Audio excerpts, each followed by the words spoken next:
Welcome to OverBoost 43. OverBoost is a podcast interview series featuring discussions with speedrunners about their history in speedrunning and gaming and the runs they're passionate about. I am your host, PMC Trilogy, and with me today is Joester98. Joe, thank you so much for joining me.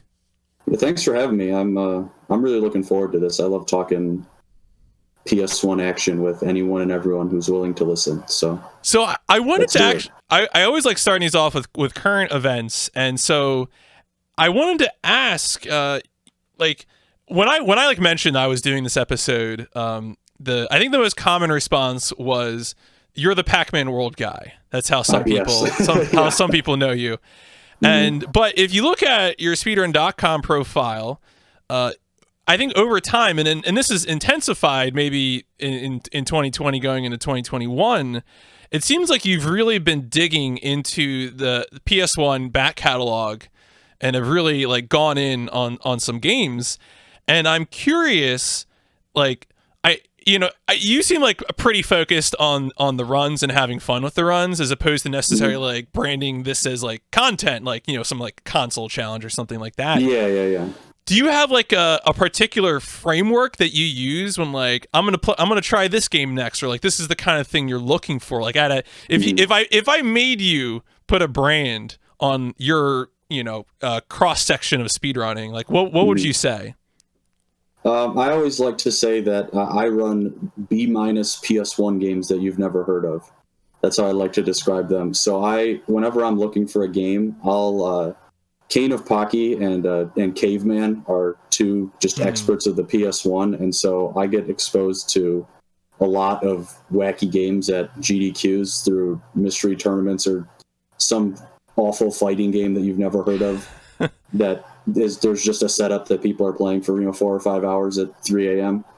And so every once in a while they'll just kind of come up with a game like, hey, has anyone ever played this game, or has anyone ever heard of this?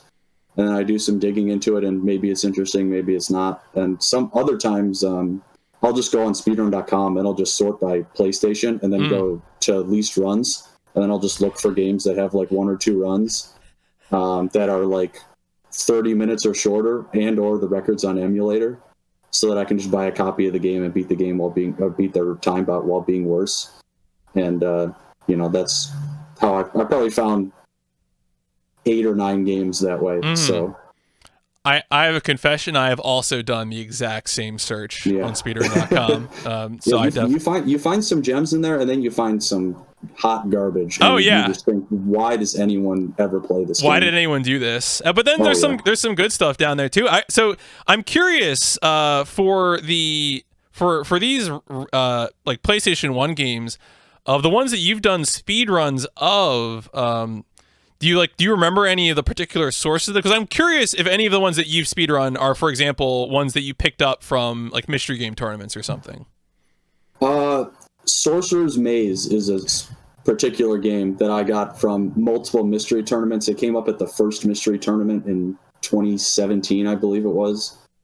And that game is insanely addictive. It's just Breakout. Yeah, it is. It's like super epic power-up Breakout. And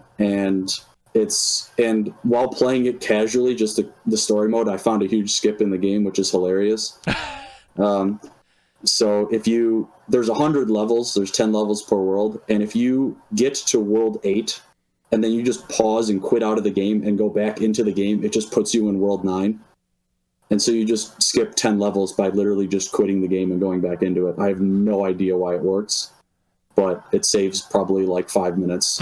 Yeah, for sure. And that's one I found from a mystery tournament, because it's really one of the only like multiplayer games, or games that has multiplayer, that I would run.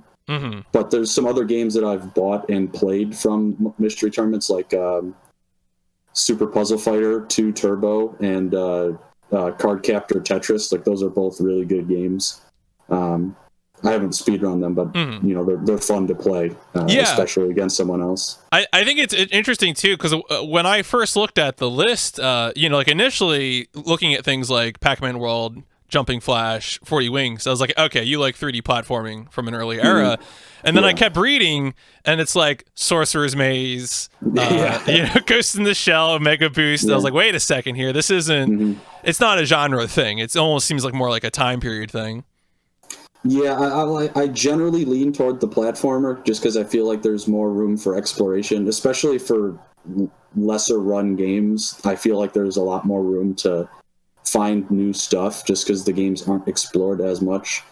And that's something I really enjoy doing, is just kind of sitting there with the game and just messing around and seeing if you can't break it. But then other games I just think like, well, this game looks really cool and I think I could get the record in it if I put some time in. So, you know, that would be a game like Omega Boost, for example. I saw that game and I was like, I saw someone else play it, actually, Everett. And I was like, yo, this game slaps and has amazing music and looks really fun to play. Let me buy a copy of this. And, you know, then one day I was like, I'm just going to learn this, and learned it. And yeah, here we are. Yeah, for people who aren't familiar with the game Omega Boost, I think it was the game from the Gran Turismo developers before they made Gran Turismo. And so it does look and sound as good as you think it would. Yeah, it actually runs at, it's a PS1 game, it runs at 60 FPS for most of the game. Like, even if stuff is exploding on screen, there isn't even that much lag. It's very impressive for the time. So before we dive into your history, some of these games we're going to come back to. We're going to talk about Pac-Man World more. We're going to talk about those more. There were two games on this list of PS1 games that you've done recently that are just I don't think I've ever heard of them before, and so I was curious to get the stories behind up front. One of them is Poppin' Tanks. Where did that come from? That actually is another mystery tournament game. Oh, okay. We played some multiplayer, and we tried to figure out like the meta in the multiplayer, because each tank has like this like super attack, and some of the tanks have like a super easy to use super attack. Some of the tanks have a super attack that blows.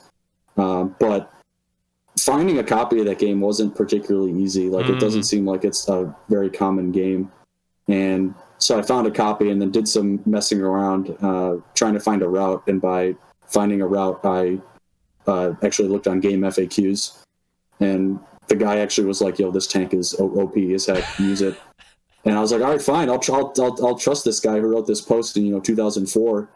And it turns out that he was right, because the super that the one tank has, it actually hits the opponent twice, or can hit the opponent twice, and so you just do like 80% of their health in one move, and you just crush the game. So like my time is like 14 minutes, and I like failed a round. Mm-hmm. Yeah. I think I saw that when I watched. Yeah, but the game is pretty fun. And then the other one I wanted to ask about, and I did watch this full run because it was like an audio-visual experience, was Shooter Starfighter Sanvein.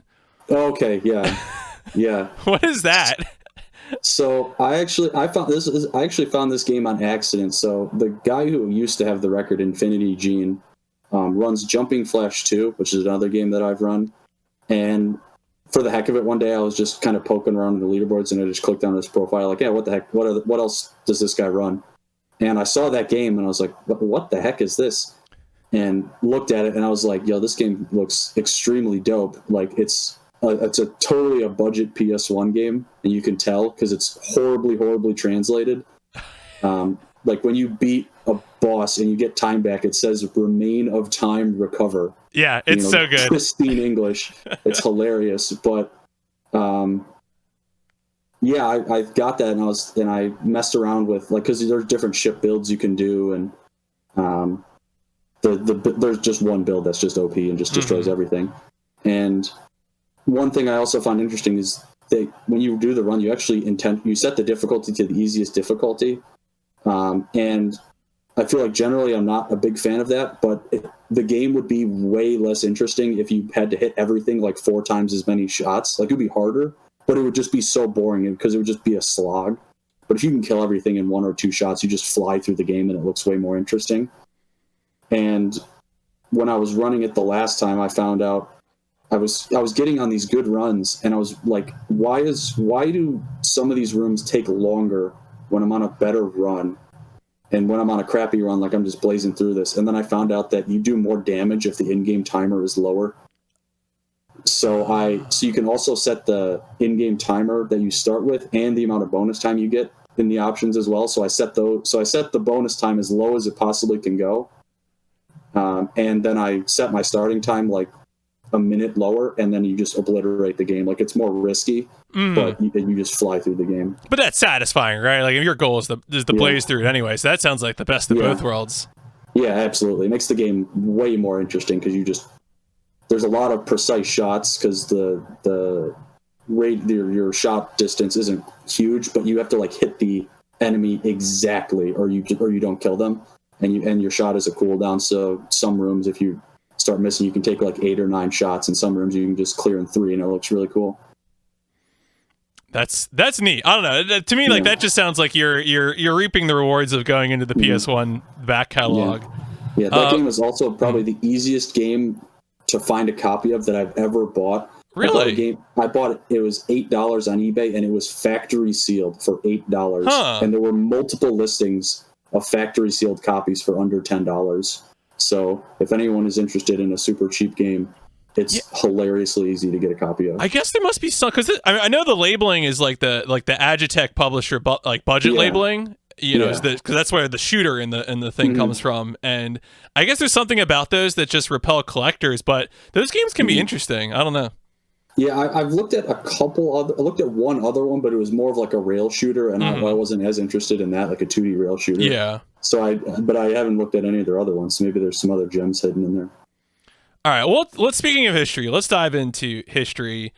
Where would you say that your history with gaming starts? So did you get it from friends, family? Like, where does that pick up for you? Definitely as a kid. I played a lot with, like, when I was a kid, I would play, and I would also like watch my dad play if I was bad at the game. So growing up, we had an N64 and a PS1, and then eventually a PS2 and GameCube and Wii. And so I remember sitting down and with my dad and playing through like Jak and Daxter and Sly Cooper, and then trying to beat him in like Mario Kart 64, and we're going through Banjo-Kazooie, just kind of some great games. So that's where it all got started for me. So I've been interested in it for basically my whole life. And speedrunning didn't come in until Was your dad someone who was playing games before? Like had he always been playing games, or was that something he only picked up with you? I've heard stories of him and my mom playing Super Mario World when they were dating. And so I think he got it from that. And he also said that he used to be able to go 4 hours on Galaga on a single quarter. So because he didn't have a ton of money growing up, so the amount of quarters you got was limited. So he made him count as he tells it. Maybe he's just jerking my chain around, but he claims he could just go all day on a single quarter. So I'll take him at his word. I mean, it's hard to tell now, right? Arcades aren't around too much anymore. You probably don't have access to an arcade, right? No, but there's kind of sort of have a little arcade-ish at home. My dad was a big pinball guy. Oh. And so we actually have a couple machines that we got 10, 15 years ago. They don't see a ton of action now, but every once in a while, one of us will get the itch and we'll go down there and, play for a couple hours. And, that stuff is still really fun. Those things are crazy cool. Now, the consoles that you grew up with, you mentioned a bunch there, the PS1, N64, PS2, GameCube, etc.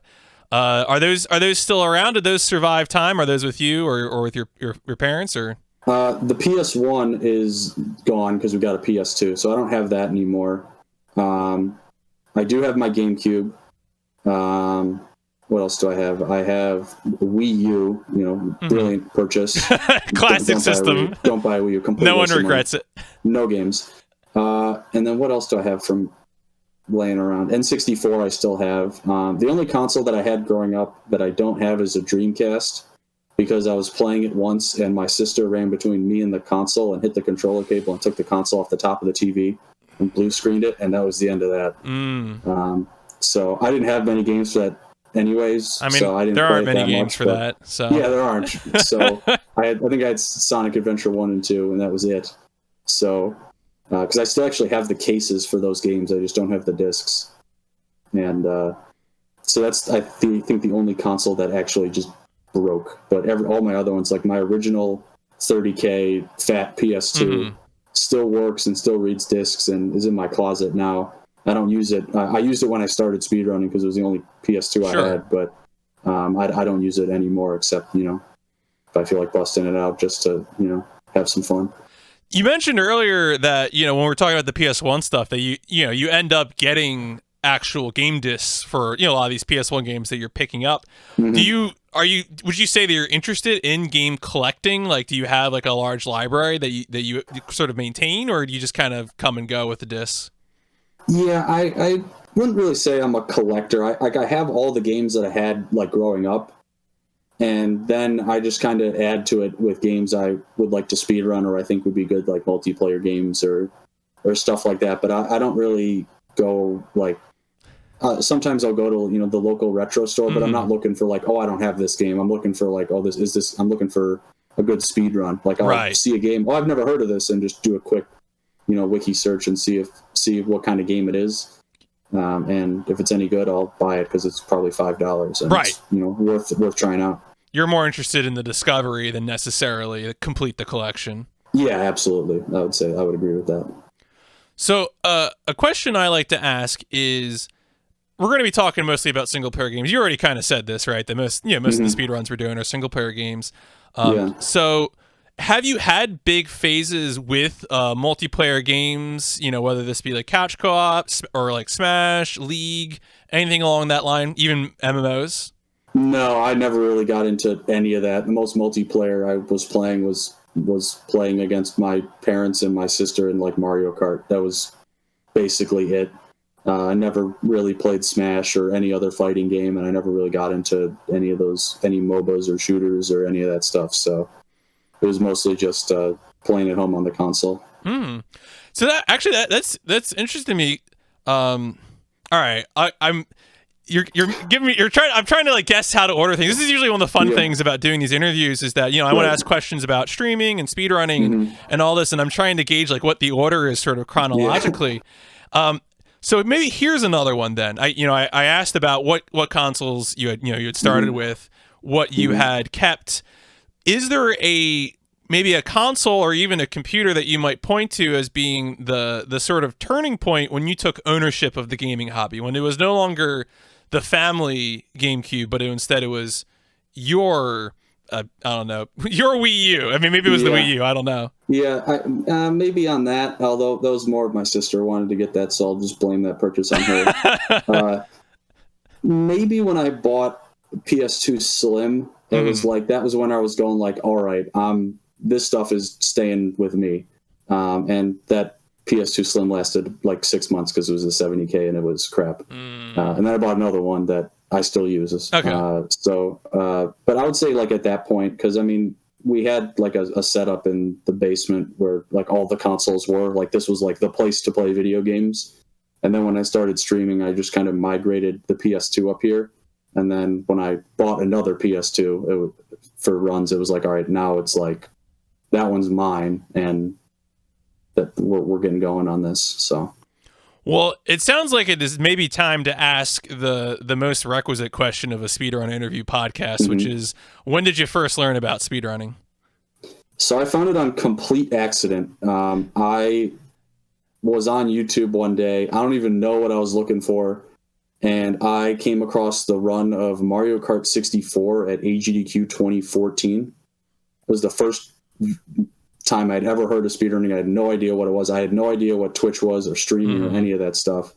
And that video popped up, and I was like, oh, why the heck not? I'll just watch this. And it was crazy. I mean, the game is obviously more refined now than it was then, but there were still plenty of skips back then.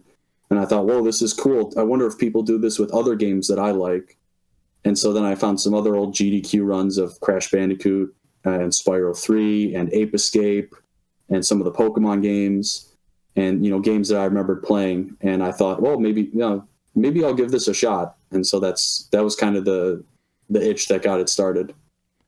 How long do you think it took to get from watching that GDQ video to, for example, like recording your own speedrun? Because especially, most of the games I think we're going to be talking about are console games. So even in 2015, like certainly 2015 is better than doing it in say like 2011. But even in 2015, capture hardware, OBS, etc. That's still a little bit of a struggle. Well, what was that like getting into being able to do that all on your own? It actually wasn't that bad. So I found a Dazzle at Best Buy, actually. Oh. And it's actually still the capture card I use. It's the only capture card I've ever had. I still use it. I love the thing. And so I found that for, $60 or whatever it was. And then I had all of the cables, really. I had all the composite cables. I had to buy some splitters and stuff. I actually bought those at Radio Shack before Radio Shack went, down the gutter. And I used those for many, many years. Actually, one of the funny things is if you look at like any of my runs pre like mid 2018, I played off Amarek on my monitor. Like I would just full screen Amarek and just play off of that, because it was either that or my HD TV, and I have to look away from my computer to look at the TV. Like my monitor's right here and the TV's like way over here. So I wanted to be able to kind of look at my computer, and the input delay was comparable. So I thought, what the heck? Yeah, why not? Yeah. Yeah. And then in maybe like late 2018, I met up with some speedrunning pals. We had a little get together, outside of GDQ. We met up in Cleveland. We took over Cleveland for a few days, and another pal lived there and was like, yo, you need to stop playing off Amarek. I found this CRT on the curb, and I also have this powered splitter that I'm not using anymore. Like, you need to, I live like 20 minutes from where you are. Just drive over here and pick them up. And so that's what I did, and I still use, I still got the TV here, and I still use that powered splitter. So that was really where I got all my equipment. And then had a computer upgrade in the middle there, because my old laptop just refused to hold a charge, so I had to get a new one. But I didn't find it too much trouble. I mean, I had to stream in like 480p, some kind of low quality. I had internet good enough to do it. It's just my computer. I had to, be careful with the hardware limitations that I had. So that's interesting. You touched on some stuff that I was going to ask about, which is, when it comes to doing older consoles, some people really dive headfirst into like an adjacent money pit to playing video games on old consoles. But it sounds like you are sort of sticking to just maintaining, normal old hardware. You're playing on a CRT, using a Dazzle, using, original hardware. I mean, am I right in understanding that? And like, do you plan to stick with that approach? Yeah, I would say so. I've thought multiple times over the past, I'll say like a year and a half, why don't I just get like a RetroTink and upgrade my whole setup? And one of the reasons that I've kind of been tempted to do that is one of the games I run, which I'll just touch on now, is Twin Sanity. And I play the PAL version. So I have a PAL console, and I can actually play it on my CRT because I have like this little like $15 signal converter that I bought on eBay. And it adds a little bit of delay, but it's actually, you can actually use the picture. It's not, flashing across the screen at seizure frame rate. And so that's one of the reasons I've maybe been tempted to move to that. Also, that converter does not work with PS1 games, so I can't play any PAL PS1 games on my TV. So if I ever wanted to run like Crash 2, for instance, which I also have a PAL copy of, I would need to play with some delay or upgrade my setup. And I thought, like, well, if I do that, then I need to basically get HDMI everything. I need to get HDMI capture card. HDMI capture, yep. And I can't be bothered. My setup, my video, my capture equipment, it's all more than good enough, and I'm just going to ride it out until it bites the dust. Yeah, no, that's probably, honestly, if it's working for you, then like, I watched a bunch of your VODs in preparation for this, and that was a mixture of both PBs of yours as well as, GDQ production capture. And, I was happy going back and forth between the two. It didn't really affect me. The only time I noticed was, and of course this is because 3DS capturing is impossible, but the Pac and Roll one, obviously. Yeah. But that's unavoidable. That's 3DS capture. Yeah. That's just the I gotta say, I think the setup that I had to capture that was quite genius. So I don't know if you saw a picture of what my setup actually looked like. No, I didn't. I had built like a little miniature stand like this high out of Kinects.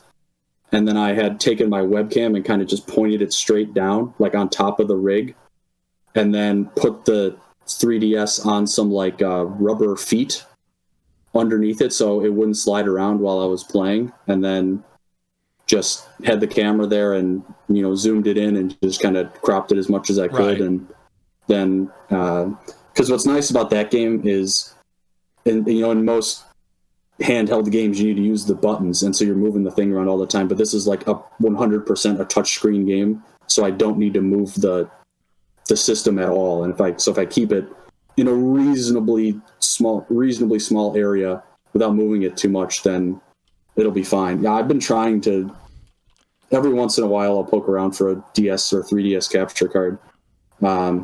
And usually the easiest way to do that is find out on Twitter, because like everyone goes nuts when they become available. So you just kind of be on your toes because they become available and then disappear in like 5 minutes. So that's a game that I would like to go back to, but I only really want to go back to it if I get a proper capture setup, because even though it's hilarious, the setup I was using was hilarious and really cool, it's I'd like to make it look a little neater if possible. I mean, it is really funny to see you going at it with both the styluses. Is very very funny.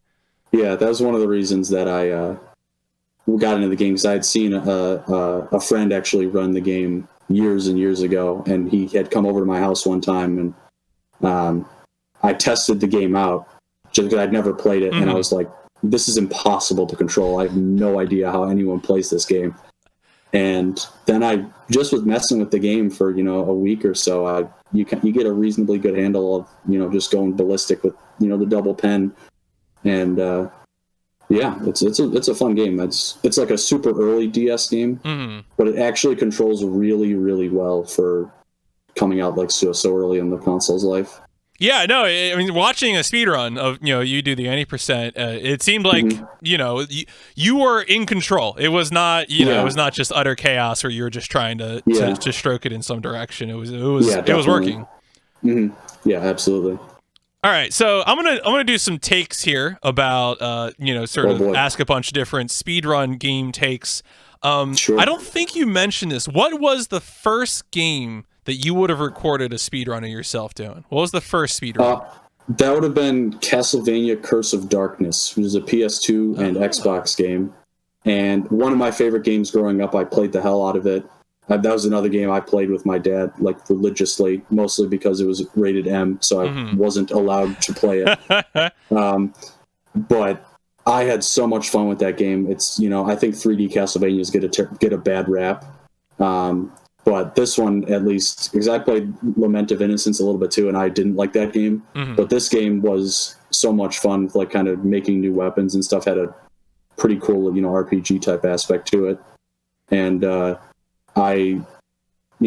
only resources I had for that game, there was a segmented run on SDA from 2005.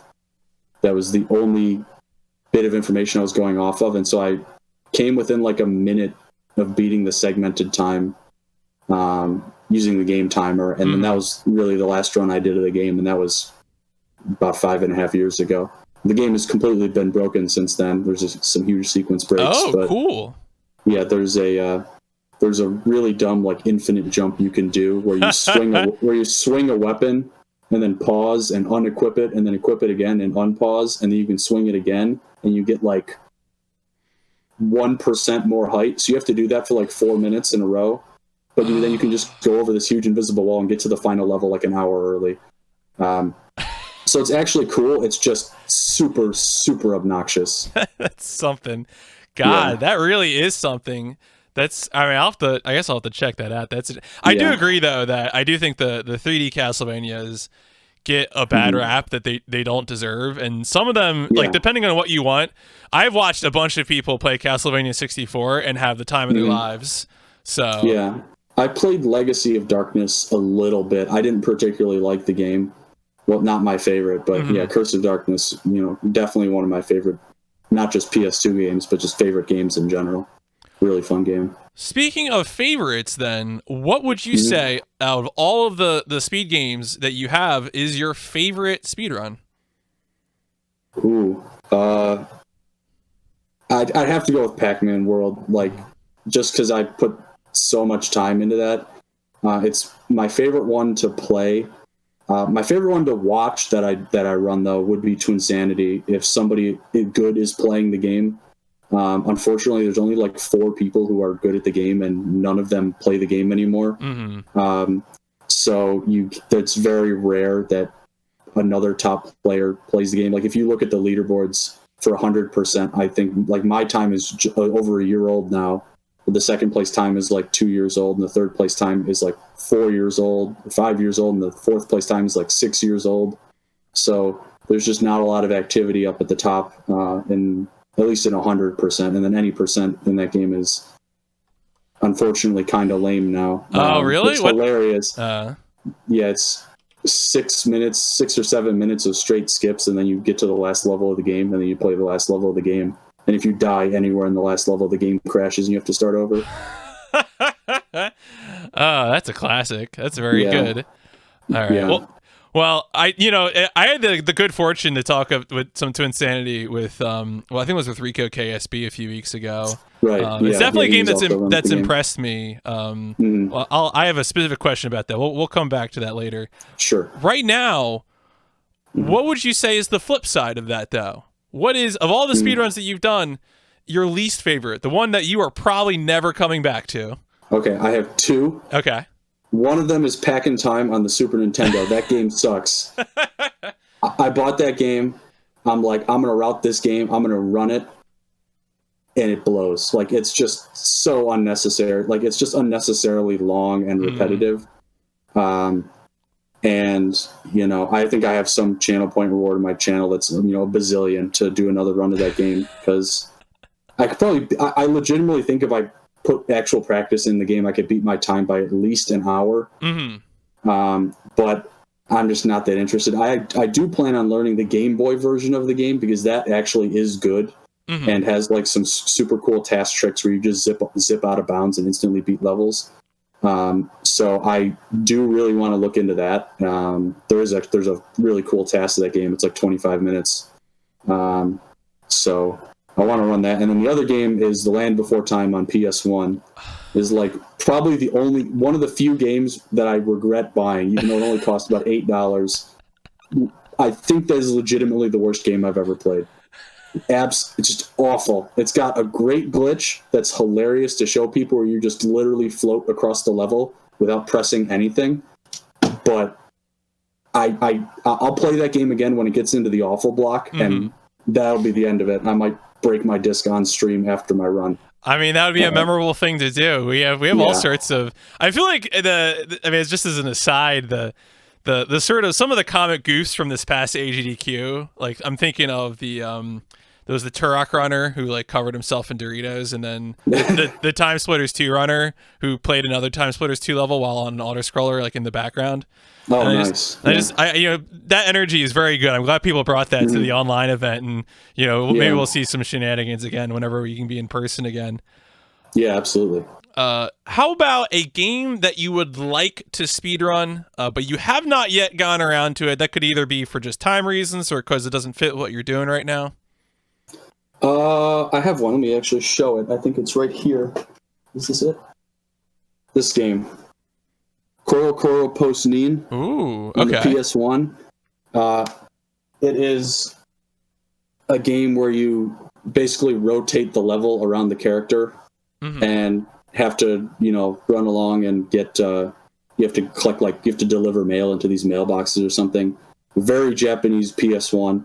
It actually came out in 2002. It's a super late PS1 game. Super hard to find as well.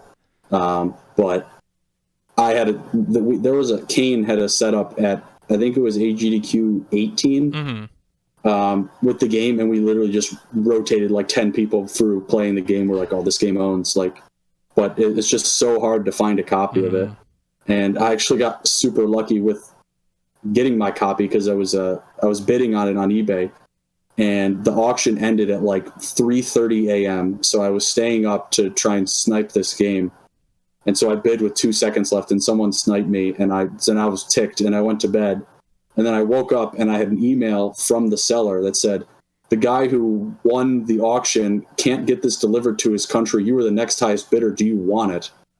And I said, "Hell yes, I want it." And I paid for it, and here it is. So, awesome. Just sometimes it's better to be lucky than it is to be good. Absolutely, and I don't know. Hopefully, I mean, that sounds like a neat game. I've not heard of that one before, so maybe we'll see that around at some point. How about this one? So you already mentioned one game in terms of like enjoying watching it, Twin Sanity. What about a favorite run to watch that you do not run yourself? I don't run. I mean, Mario 64 is an easy answer because, it's a classic. I would say maybe Sly Cooper, especially with all the new stuff that's been found in that recently. I loved that game growing up, and the fact that it's like 30 minutes or just over 30 minutes is pretty mind-boggling. And it has some really cool tricks in it. So I enjoy watching people play that one. That's one I've been tempted to learn a little bit, but I don't have a backwards compatible PS3, and I'm definitely not buying one because all those things do is break. So I could run it on PS2 as well, but it's just not nearly high enough on my priority list to bother getting to. Yeah, I think some previous folks I've had on who run like games of that, like platformers of that era, like that are PS2 or that running into issues where they would be optimal to run on backwards compatible PS3. Yeah. I feel like I forget which. There was one community, I think maybe it was Ratchet and Clank, that like started allowing like OPL or something like that to to kind of just eliminate the loading time issue. Yeah. So I don't know.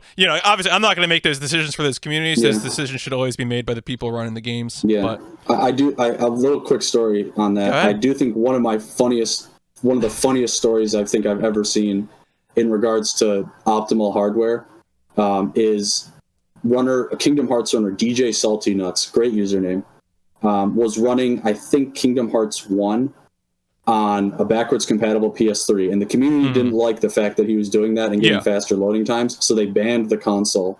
And so what he did instead is he bought a fat PS2, and Kingdom Hearts 1 is one of the few games that supports the hard disk drive on the fat PS2, so he started playing it off that, which is even faster than the backwards compatible PS3, and he got record on that too.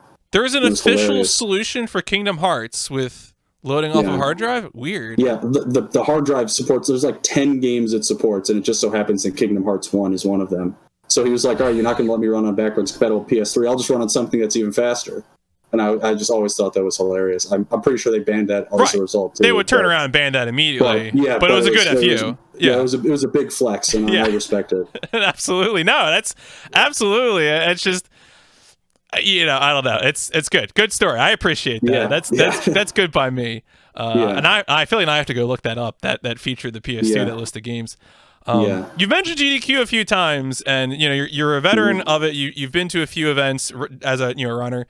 And I wanted to ask, of any game in your list of games that you have not taken to a GDQ event, what is the one, if you could get an automatic in for one of your speedruns to a GDQ, the next GDQ, what would it be?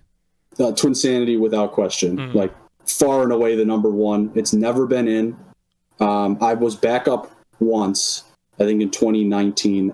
It's one of the reasons it's never been in is because all of the top runners for since 2015 are European and just never came over.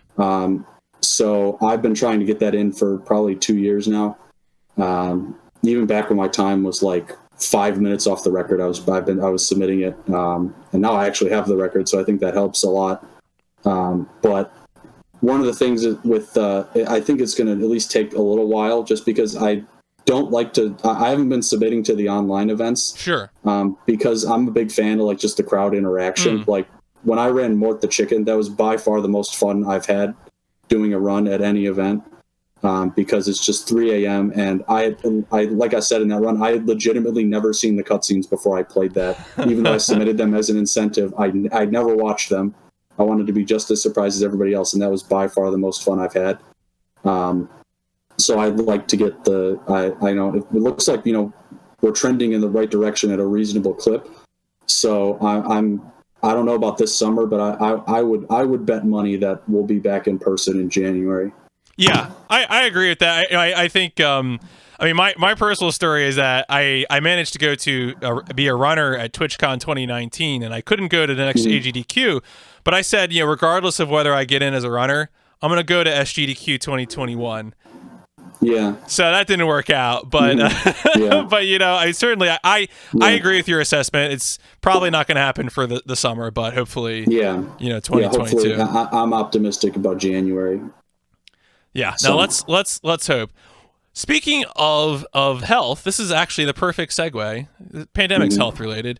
A lot of the stuff that you do is pretty intensive. I think when I first started watching your Pac-Man World, I watched both the GDQ, one of the GDQ runs, the more recent one, as well as your PB, and the amount of finagling, the APM you're doing with the D-pad is off the charts. It's just constant. Yeah.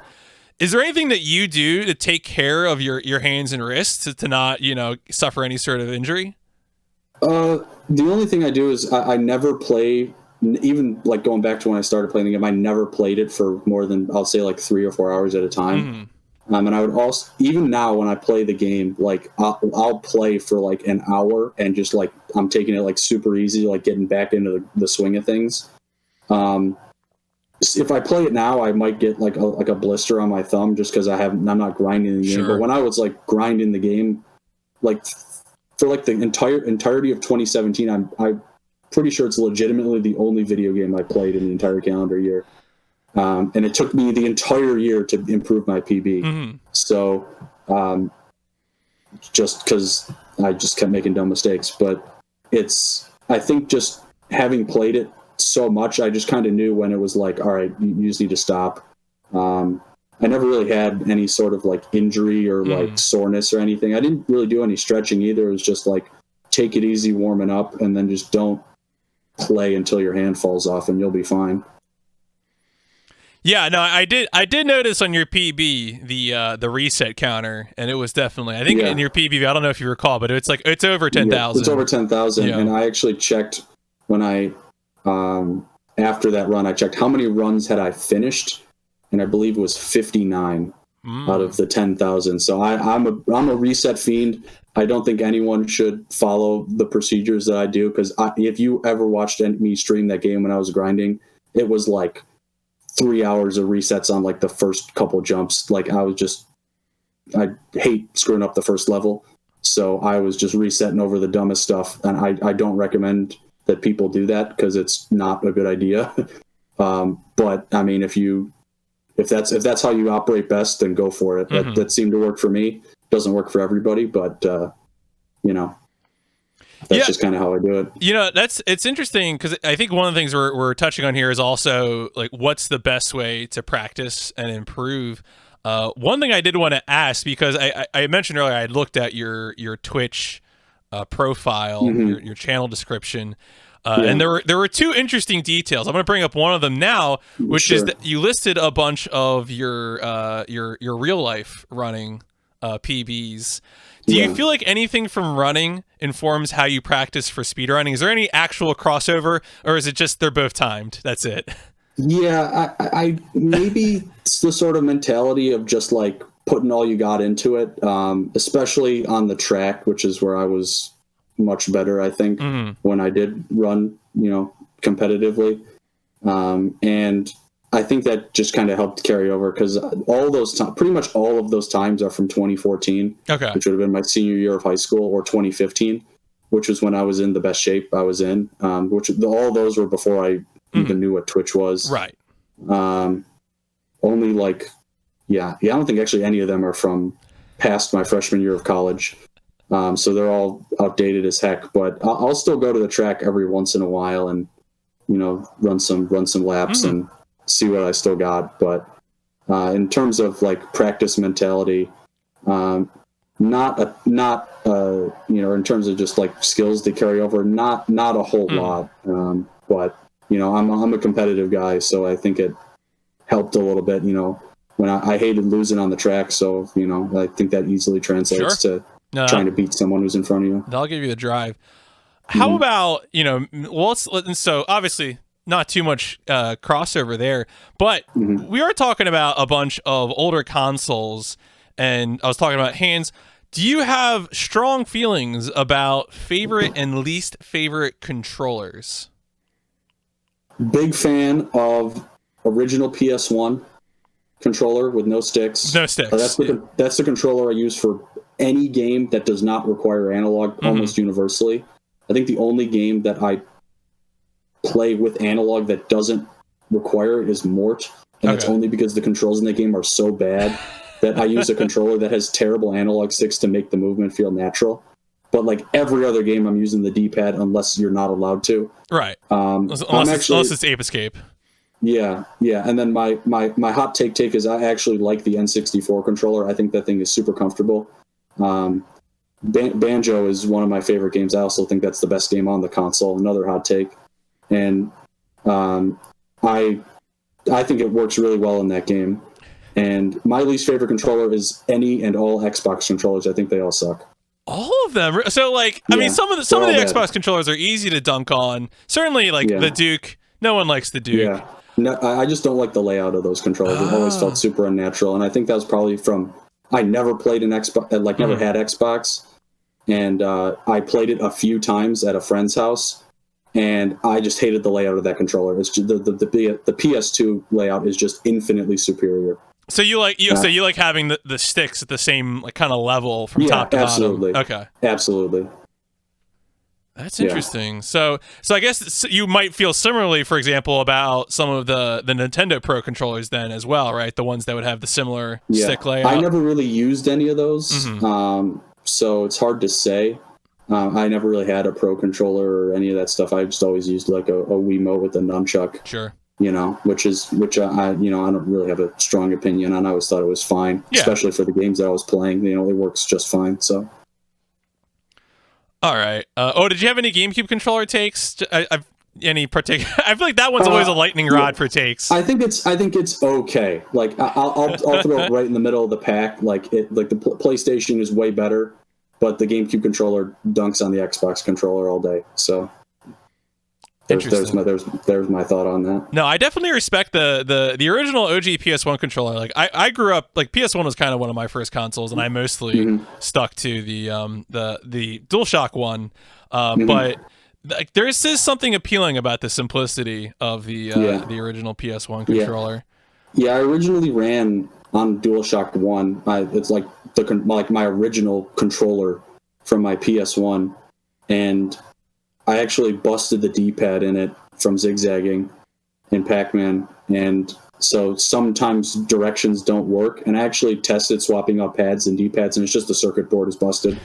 And so I switched from that controller to the analog list, which was really weird because the analog list is so much lighter because there's no motors in it and there's no sticks. And the first time I used it, I thought I was going to break the darn thing, but I've grown to love it. And I still use the DualShock 1 for Ape Escape because the sticks are just better. Sure. Although every time I play it, I'll just complain when I can't turn the camera for some odd reason because the D-pad has decided to stop functioning. But other than that, I'm a big fan of both of those. No, I agree. I've been doing a lot of Armored Core stuff, and so the PlayStation D-pad I now think of as my friend after doing all of that. Yeah. Another thing. So I mentioned your channel description earlier. I've had a few people on the podcast who have mentioned that they have ended up applying sort of speedrun concepts or speedrun ideas to their day jobs.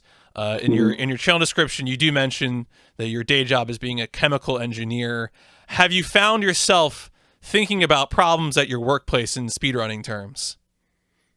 Maybe at my previous job where there was my current job, not as much because I'll say just kind of the general philosophy around optimization of our solution is different because it's a different kind of product that we're selling.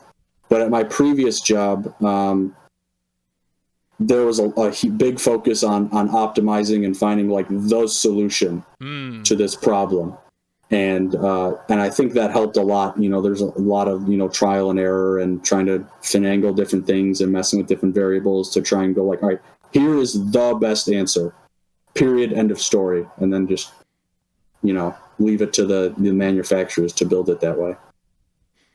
No, that sounds about right. I did also want to ask, when I was watching the GDQ VODs that you that you had participated in run in, a few times you got shout outs from the Speedruns Rochester crew. Of course, last week I had Jaxler on the podcast. Yeah. Do you have Rochester connections? I mean, if you want to pass on this, you don't have to answer, but yeah. Well, I live in Buffalo, okay. So it's the next city over, and I had was tangentially. I knew a couple people who speedran who lived in Rochester, and in like 2017 or whatever, they kind of formed a club, and they would meet at one of the colleges out there on every Saturday for a few hours. And I would head out there every once in a while, maybe a couple times a year, because it's like an hour and a half drive. Yeah, just so if I was feeling like, I'm just going to have fun Saturday and just go and chill and play some games and see what everyone else is playing, I'm going to do that. So that's kind of my connection to those guys. Jaxler in particular is he's a good man, and I've chatted with him many a time. And yeah, those guys over there, they're all cool. So big shout outs to them. No, absolutely. I'm really impressed. I'm a University of Rochester alum, but graduated in 2010, so long before any of this took place. Right. But it's very cool, to hear about things coming up, in that world. All right, let's start diving into some of these specific games. Now, we've already touched on Pac-Man World a bit. We mentioned that it's probably your favorite run overall. You spent a lot of time on it. It's got the zigzag strategy. How did you get into running this game? Was this a game you had played as a kid and came back to, or is it something you discovered once you got into speedrunning? So it was a game I played as a kid, and I could never beat it, and that bugged me. And when I just found Twitch, I was like right around when I was like, I'm going to play this game again. And I ended up finishing the game. And then I looked, I was like, are there any speedruns of this? And I found, the speedruns, and I looked at the record and I was like, I think I can beat that time. So I'm going to run this game at some point. And that ended up being what's happened. And so I just using the existing strategies, I managed to get the records in the two main categories at that time, which are all levels, which is just kind of like intended any percent, and then actual any percent, which had some skips, but not all of the skips that are currently used. And so I've held the records in both those records since like late 2015, and just because there's no activity in the game, and I just kind of pushed those times down from there. And I had actually kind of taken a break from the game and wasn't going to come back to it after I got both those times. But then I was like, maybe this one skip is possible. And I found the skip, and then I was like, all right, now I just got to reroute the whole game around this skip. And then I pushed the time down by like 10 minutes. And then I thought like, all right, now I'm done. And then I found another route that I liked. I was like, I think this route's better. And then I kept playing, and I was like, all right, now my goal is a 38. And then I get a 30. All right, now my goal is a 37. And that just kept bumping down and down and down until I realized that I think you could get a 29. And I ended up getting like a high 30 before my first run of the game at SGDQ. And then I beat that time in the practice room like 12 hours before my run. And then my run on stage sucked, which was really a bummer. And then it took me like quite literally until December of that year to beat the time that I got that wasn't on video. Right. And I was just grinding, trying to beat that time. And once I kind of broke that wall, I was like, all right, now we're going hard for, under 30 minutes here. And then I got it kind of early the next year. You were okay. So when I interrupted you, you were talking about how Pac-Man World, you had started it, and it was like a 45-minute thing, and then you kept coming back to it. You had the what was that, SGDQ 2017 or AGDQ 2017. I actually submitted the game, a little side story, to SGDQ 2016. And that was actually I think that was the last event where they actually told you why they didn't accept your run. Oh, okay. And so that was nice. So I didn't have Twitter at that time. So someone on the community asked, I think it might have been Vooligan on the staff, like, we want, how come this game didn't get accepted? We just kind of want to know what we need to do. And they said, we like the game, but we picked Klonoa to fill that niche. And I was like, okay, I'll try again next time. Absolutely. And I did, and it's probably for the best because I had knocked the time down by like 10 minutes by that time. So it ended up being probably a blessing in disguise that I didn't run it at that event. But then, even after that event, I mean, what you said, you were kind of down on that first showing of yours for Pac-Man World. Yeah. But you ended up sticking with the game, bringing the time down further, and then bringing it back for what seemed like a very well received second round in 2019. Yeah, I was. Not everyone gets the opportunity to run in those events, let alone do the same game again, especially a game that isn't particularly popular, and really only has like one person who's known for running the game. Even though the most popular games get some variety in there, even when they're in all the time, it's not always the same guy. And so the fact that they brought me back with the same game, I was already appreciative of, because I wanted to, because that first run had been bugging me up until that point, that I kind of just crapped the bed on that one. But so when the SGDQ 19 came around, I had not been running the game really for like over a year, seriously. But then I was just like, I'm just going to do like 1 or 2 runs a day for like a month leading up to this thing. And I was consistently getting like anywhere from like a high 31 to like a mid 33 on like every single run I did. And so I was like, all right, if I get like a high 31 to like a low 32, I'm gonna be really happy with this. And that's basically exactly what happened. I got like 32, 30 something, and I was like, all right, that was a good run.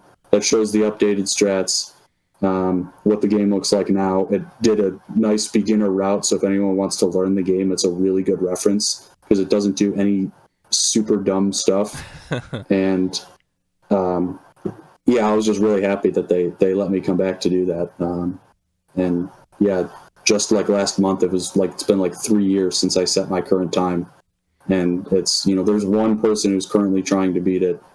And I wish him all the best, because I would love nothing more than to play that game again. And that's the only reason I would ever play it again. I just don't have the motivation to do it. Sure. Because I just can't, force myself to put that amount of time back into it. But if someone beat my time, I'd be right back.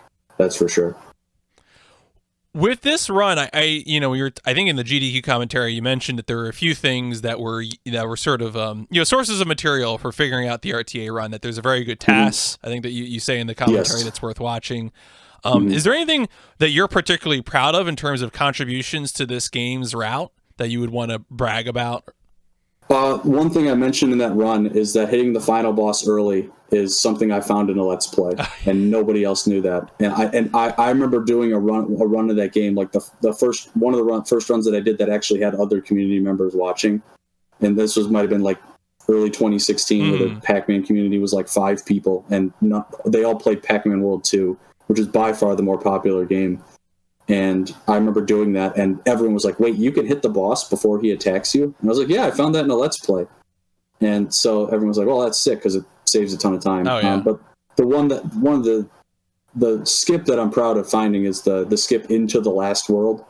That was one that I was just messing with. I found that back when you were actually allowed to open and close the disc tray in your console mid-run.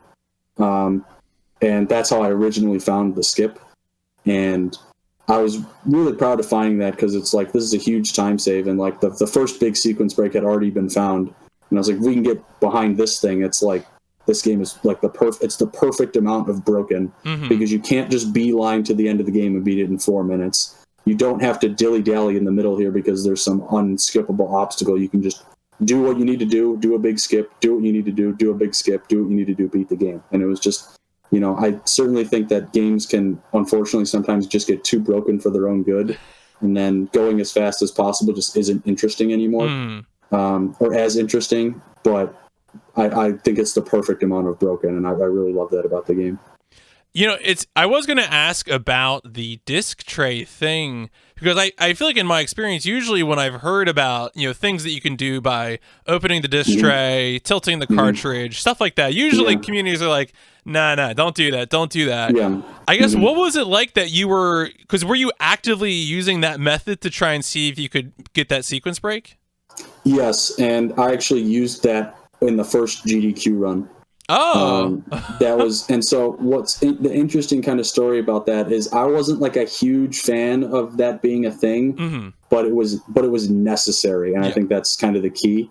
And so basically, after my run was super early in the week, and so a lot of the time later in the week we were just labbing stuff, and we found a way around one of the spots where you would need to do it, and then like a day later, the former record holder who had just completely vanished out of thin air just popped up and was like, "Oh yeah, that big sequence break, you can do it without doing that too." And I thought like, "Oh, this is great. Now we don't need to do this, so now we can just get rid of it." Right. And especially at that point, the game wasn't optimized to the point where it was necessary because it's not really even faster, which also helped too. That it was on par. Like if you did both tricks well, without opening the tray, it was the same speed or faster than opening the tray. And I think that just kind of expedited the process of like, all right, yeah, we're just not going to do this anymore. So I did want to, so I mentioned earlier that I enjoy when people do funny goofs during their GDQ runs. You had a pretty good goof during your GDQ 2019 run, which was spelling out AMA on screen. Yeah. Is there any story to coming up with that where you just realized that you had the aha moment? I'm going to give a shout out to Wed, actually, Wed SR, who's a good friend of mine, one of the first people I met in the community. He had that idea when I was practicing the run. He was like, "Yo, why don't you just like get AMA in one of the levels and just say, I'm going to do an AMA on Reddit?" And I was thinking like, I could do that, but it loses too much time. And then I thought like, wait, this level, the 3 letters that are just in boxes right on your path are AMA. I was like, it's absolutely perfect. I have to do it. I'm absolutely going to do that. So not a huge story behind that, but I thought it was hilarious. And I was like, I like to have some fun. And in that run, I also did a glitch where I got inside a mirror and made the Funhouse model, the actual model.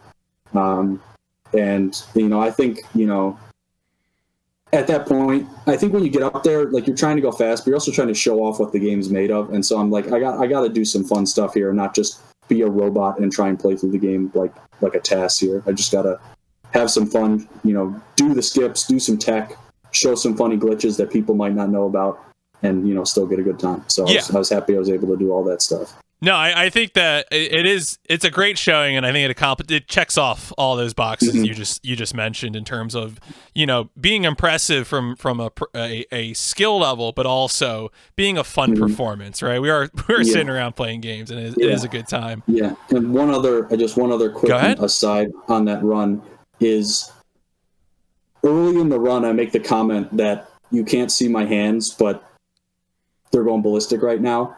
And I said that because when I ran Mort a couple days earlier, you could only see like my torso. But the run before me was Super Mario Galaxy 2.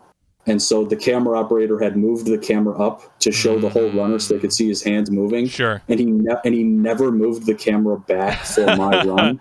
And he said it was by complete accident that he never moved the camera. So my hands are in view the whole time. Yeah. And it's just a great, happy little accident that happened. Yeah, no, it's and again, we had mentioned much earlier in the recording that whenever you're I guess it's usually when you're jumping, and you're jumping, of course, frequently. It's a platformer. You are alternating to get extra distance and movement. You don't even need to be jumping. You can do it on the ground, in the air, swimming. It all the time. It just makes it hilarious. All right, let's talk about the next game then. Let's talk about Twin Sanity, which we covered a little bit in terms of being a game that you run yourself. You want to get in the GDQ. You love to see other people run it. I did have to ask because actually no. First off, how did you get into running this game? So I actually played the game as a kid, and I did not like it. And I got like 40% of the way through the game, and I stopped playing. I was like, this game is not like Crash 3. Or Wrath of Cortex. I don't need to collect boxes, and no, I'm done. And I just stopped playing the game. And then I saw Dusteel, actually, his current PB was the first run of the game I watched. I ended up watching like the last 60% of that run. And I was like, wow, the run of this game is actually super sick. Maybe I'll learn this one day. One weird thing about that game is there's 2 NTSC versions for PS2, and one is not good for runs and one is good. Mm-hmm. And really, at that point, really the only way to tell was literally to just test it by putting the disc in your console. Okay. So I had Wed actually test that for me at SGDQ one year, and he was like, wow, this is actually the good version. And so that kind of put the spark, like, hey, I could learn this one day if I wanted to. And then I was just like, yeah, what the heck, I'm going to learn this. And then I took a probably not so smart initial approach, which is I learned like 90% of the like world record strats. And it took me like 600 attempts just to finish my first run. Mm-hmm. But that ended up paying off because then I improved like really quickly. Like in the next 2 PBs, I brought my time down by like a half an hour. And it just ended up kind of working out that I had all that practice with the harder strats for longer. Like, I mean, it was like I was banging my head against the wall for the first few months. But once I actually got better at the game, I already knew what to do. I didn't have to learn anything or relearn anything or try and forget some stuff. I was just like, I know what to do here and just do it. Yeah, it was a steeper hill to climb, but once you got up there, it was worth it. Absolutely. Yeah. How do you feel about the game soundtrack? It's incredible. It perfectly fits the game. And I think that's important because I think they could have just said like, oh, we're just going to do a cappella because we can. Mm-hmm. But it perfectly fits the goofy vibe of the game, especially like the music in the first level, which drives you nuts because you're resetting there all day long. But just from an objective standpoint, it's just absolutely perfect for the game. And Spiral Mouth did a fantastic job with that soundtrack. So I thoroughly enjoy listening to the music in the game. There isn't really any song that's even bad. Mm-hmm. Even the worst song is like okay, and it's just great. So I know with this game there's some weird version stuff going on, especially when comparing NTSC versus PAL and also PS2 versus Xbox. Now I watched your 100% speedrun world record, which I think is PAL PS2, right? Yes. But there is a possibility that Xbox is better for some things. It is better. It just objectively is better. Okay. There's a lot of spots in my run, if you notice, where I pause the game, and I'm actually pausing the game to make it load things faster. And the reason that works is an extremely dumb reason of the game is not playing the music, so it can actually load stuff faster. Oh. Okay. So I'll take an example. When you get on the boat to go from hub 1 to hub 2, on PS2 you pause for like 8.5 seconds, and that that actually saves like 4 seconds. If you just sat there, you take like 12 seconds. But on Xbox, you have to pause for like 1 second, and then you're just in hub 2 immediately. And that transfers all around the run. I would say just on loads, the Xbox version saves at least 30 seconds. And then there are a number of strategies that are easier because Xbox handles collision in certain spots a little differently, and it makes a couple tricks either easier or just straight up possible that are not possible on PS2. So, or are so precise on PS2 that they might as well not be possible because it's down to floating point precision, and there's just no chance to right, bother. Just not going to work out. Yeah. So I guess I'm curious. At some point, you must have made the decision to get a PAL PS2. Was this the game that prompted you to do that? And like, when did you cross that threshold? So yeah, this was the game that accelerated it, but there were a couple other things I wanted. I wanted PAL Pac-Man World because I wanted to test it to see if it was faster. And the annoying thing about it is you actually move way faster. It's like Crash 2 where you just move way faster because they incorrectly compensated for the frame rate. But the big sequence breaks don't work because you move faster. Like, you interact with the collision differently. Okay. So you can't do any of the big skips. Right. So it's hilarious. It's faster for every single IL, but it's not faster for full game. And then I also got Dog's Life because that's also faster on PAL because of different language options. And that was a run that I had couched for. I couched for Ricky's run when he did that at SGDQ 2018. and that game is hilarious. If anyone has not played it, please get a copy. So those were the main games that incentivized me to get one. Because the dealing with the wrong way slides on NTSC for Twinsanity in particular is, you can do it. It just bugged me. There's a great clip on my channel where I like grab a gem and I like slide to the left, and Crash literally does a 180 and slides to the right. And I'm pretty sure the title of that clip is just NTSC.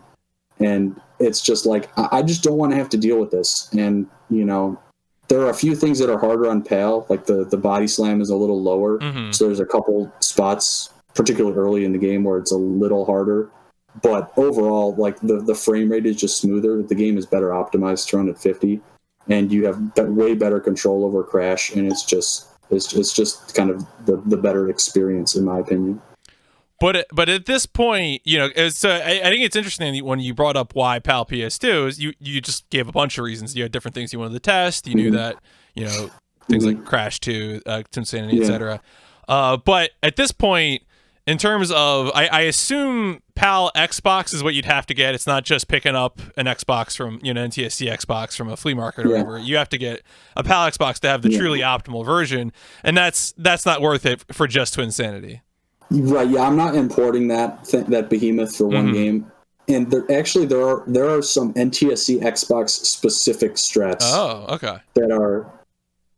That save a little bit of time. So technically, NTSC Xbox is the optimal. Optimal version. Okay. And I'm sure if Atomical Sloths is in the chat right now, he's going to be loving this, because he's like the big advocate for the NTSC Xbox version. And you know, he'll take that to his grave, and I'll tell him, like, I refuse to do that. But another reason I don't play the Xbox version is I hate the Xbox controller, as I mentioned earlier. As we mentioned earlier, I have to get some sort of. I would get some sort of adapter if I got an Xbox to play the game, but the record is not nearly in 100%. The record is not nearly optimized enough to require it. The last time I played the game, I had a run that I lost in the last level of the last room of the last level, where I was like 15 seconds ahead of world record on a run that had 4 more deaths than the record has. So it's like, I think you could fairly easily take over a minute off the record with no new strategies, just optimizing gameplay.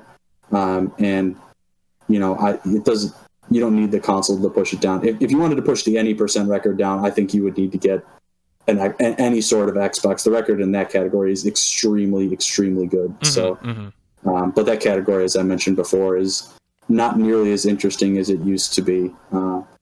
So, you know, it is what it is. Yeah, no, absolutely. No, I'll be interested to see if there's activity. Having now, I think, you know, watched both your run as well as Rico's run. I'm not like attuned to it. Like if I see it happening on Twitch, somebody, you know, I'll be like, oh, okay, now I know what this is, and I can sort of get into it. How did you get into running Mort the Chicken? That was a Kane of Pocky's suggestion. He was like, "Yo, you should try this game. The record's on PAL. I think you just beat it." and I looked for the game. I found a copy for, you know, $5 or whatever, and played the game. And it took me like a couple days to get the record. And then I was like, I'm just happy with this game. And then some other people actually took the game seriously and pushed it down. Like, it's actually fairly optimized now. Like, you could beat the record probably by like 15 more seconds, but that was actually fun, because one of the things I do enjoy about running those obscure games is whenever I get the record or like a time I like, it's never like the end. And I kind of like leaving it there, because it at least leaves open the possibility of either me just coming back to improve it, or somebody else picks up the game and beats my time, which will draw me back. And I kind of like that. On specific games that I'm like, this game is fun to play. I don't want to grind it into the dirt and make myself hate it and never want to play it again. So I'll just get like a time that I think is pretty good, and then I'll put it back on the shelf, and then I can come back to it if I ever get the motivation to. No, I think that's a good approach too, because it in a way can almost kind of bait people into running it, and then you get to, you know, enjoy comparing notes and competing, etc. Right? You know, I think that's that is definitely a solid approach. What is the history of the whole cutscene incentive. I think you mentioned earlier that, you know, this was a run that had a great reception at SGDQ 2019. You had a good crowd for Silly Block, but part of it was that you would offer it a cutscene incentive without actually watching the cutscenes yourself, except to, you know, to provide the timing information to the organizers. How did that come about? When did you make that decision to approach it that way? So actually, the first thing is I didn't watch the cutscenes to get the time estimate. I looked up a video to see how long they were, and just tacked that on. Okay. So the story run that is really interesting. So I don't want to get anybody in trouble, but the day before the games list came out, I got a DM on Discord from a member of the staff. Okay. That said, "Do you want to submit the incentives for Mort the Chicken as an incentive?" And that basically told me that the game is in. Sure. And you know, because why would they be asking me this question? And so I was like, sure, you know, because I'd seen like the intro and then the closing cutscene, and they're both great. And I was like, why the heck not? Like, the game is already silly enough. Let's just like maximize the amount of time people see the game. And so that's kind of where that came from. And then I just kind of was like, the cutscenes in the game, they're like, they're like 10 minutes. Just throw 10 minutes on there. And then I actually, like, before my run, I was like, wait a minute, am I actually going to go under estimate? I don't think I hadn't done a run with watching the cutscenes. So I did a run on mute so that I didn't actually hear any of the dialogue. And I was like 3 minutes under estimate. I was like, all right, I'm totally fine here. Yeah. So yeah, that was kind of the funny story around that, is I actually kind of knew that people wanted the cutscenes before I even knew that the game was in the event. Although it was, you know, obviously very strongly implied that if they're asking you to submit an incentive for a game, that the game is going to be on the schedule. And also your couch commentator Punchy had also been forbidden from watching the cutscenes. Yeah, I hadn't shown them to him. Okay. When I did practice runs, if he was there, I did the check the timing on the cutscenes when no one was there. Okay. And then when he was there, I was just kind of going through the game. We didn't really even practice any commentary at all. I think, especially for a game like that, I think that just makes it way more natural if you're just reacting to what happens. Absolutely, yeah. And I think he helps make that run, because his facial expressions throughout that run are hilarious, and he has some great quips and commentary to boot. I think, as I said somewhere afterwards, is that he's worth his weight in gold for commentary on PS1 nonsense. So. I'm really happy that he was around to do that. He's an expert for sure. He killed it for sure. All right, we're running through the PS1 games here. Another excellent PS1 platformer that you did at AGDQ 2020 was Jumping Flash, one of like the very first console 3D platformers. How'd you get into running this one? I actually saw Liquid Squid play it. So I found Squid from running the Ape Escape games, especially like 2 and 3, which I think he's more well known for, particularly 2. But then I saw him play Jumping Flash, and I saw it, and I watched it. And I was like, this game is totally in my wheelhouse. Like, this is exactly the type of game that I would play. And so he had the old record in that game from 2012 or something was actually reasonably good. And so it actually took him quite a while to beat it. That game is way less forgiving on boss patterns, like they just screw you for no reason. And so I picked that up and ended up pushing the record down, and it's since been obliterated. But I really don't want to go back to that game just because it's fun to play. Like, I think it's a better game than the second one, but the second one controls so much better and is just so much more reliable as a speedrun, because the bosses just are far more consistent, that if I ever went back to either of those games, it would probably be 2, which is also a fun game. It's basically just 1 with bigger levels and better frame rate and better controls. That's basically what it is. So, an interesting thing with versions in this game that I think was explained during commentary is that the version of the game, at least that you were playing at AGDQ 2020, was the Japanese version, but it was the second release of the Japanese version, which in effect had some the same mechanics as the English version. Was that something that was known by the time you got into speedrunning the game, or was that later discovered? Yeah, so it was funny. So I bought Jumping Flash 1 Japanese, like, on its own, and because it was cheaper, and then I bought Jumping Flash 2, and it came with a second disc, and I didn't realize that was actually Jumping Flash 1. I thought it was the soundtrack. And so I tweeted out a picture. I'm like, yeah, I got these. And then Kane pops in my comments. He's like, you do know you bought 2 copies of Jumping Flash 1, right? And I was like, what are you talking about? I thought this was the soundtrack. And so I now have a Japanese copy of Jumping Flash 1 that just sits on the shelf, and I never play it. Because I did play it a little bit, and the controls are way worse. The jumping is way worse, and you cannot quit out of the game from the pause menu. You have to reset your console to reset. There's actually, and I didn't play it more than that, but another runner, Javelin, actually explored it a little deeper, and a couple of the levels actually just have different, collectible layouts later in the game. So they changed a reasonable amount when they brought the game over here, and then they just, when they released the second game in Japan, they just took the English version and just put an NTSCJ region lock on it and bundled it with the game. So I guess my recommendation to anyone who's looking into running the first game is just buy the second game, because you get the first game for free. And then you also have the second game. So you just get 2 games for the price of 1. Right. No, I mean, that's a pretty good deal. If you messed up the first version of the first game that much, just package it with the second game. Exactly. One thing I'm curious about, talking PlayStation speedrunning, a lot of these PS1 games, it's pretty typical for people to, if they're doing it on a hardware, to use a PS2. Are all these games that you're doing fastest speed with, or do some of these games have issues? Yeah. Every single one. Everyone? Okay. The only game that I've ever run that has had issues with FPS is Spyro 3, which is a known issue, and it causes crashes on cutscenes, but because that game is on like the Vita and PS TV, you're allowed to run on fastest speed, but you're allowed to open and close the tray to fix cutscene crashes. So if you pop the tray open and close it, it'll actually uncrash the game.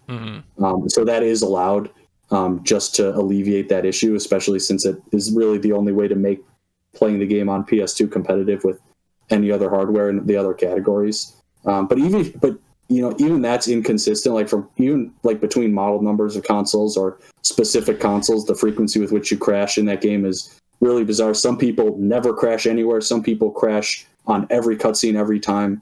Some people only crash on specific cutscenes every time. It's there's really no rhyme or reason to it. So it's just allowed to kind of alleviate that. Yeah, my impression from talking to PlayStation speedrunners is that PlayStation is haunted. This is especially the Crash speedrunners. Whenever they talk about Wrath of Cortex load times, it's just the most haunted stuff. Yeah, it's hilarious because the version with the longest load times is the fastest version for speedrunning because you kill one of the bosses easier.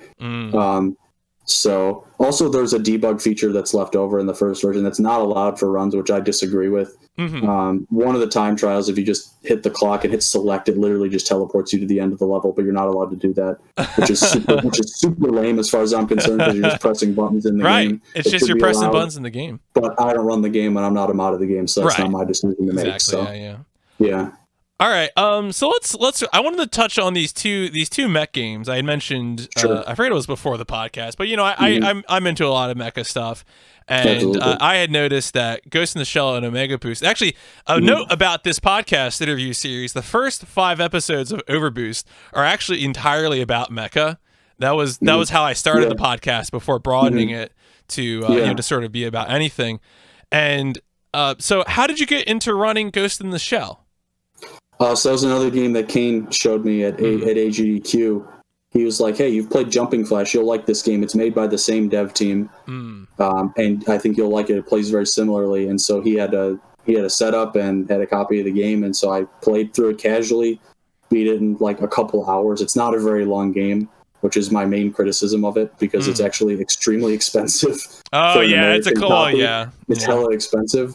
So it's really not worth it to buy an American copy, but if you do have an American copy, you can sell it for a ton of money. And so I was like, hey, this game's pretty cool. I'll buy a copy. And so I bought a copy like right after getting home. And one of the interesting things about that is when I picked the game up is that the record had no video. And that kind of irked me too, because I'm like, I don't even have a reference here. So I had to watch like the 3rd place time to get any sort of reference. And as I was running the game, I started thinking like, I don't even think this time is beatable. Like, I think this guy faked the time. But then he showed up in my chat and said like, here's some strats that you need to be doing, or that I remember doing when I played this game, 5 years ago. And so I did end up beating the guy's time. and I was like, all right, well, that makes me happy. And that's one of the kind of side games that I've picked up that actually has had some competition.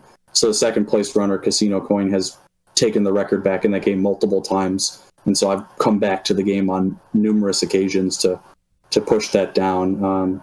The last time I played the game, I was playing it because I ran it in a hotfix for Mech Games for GDQ.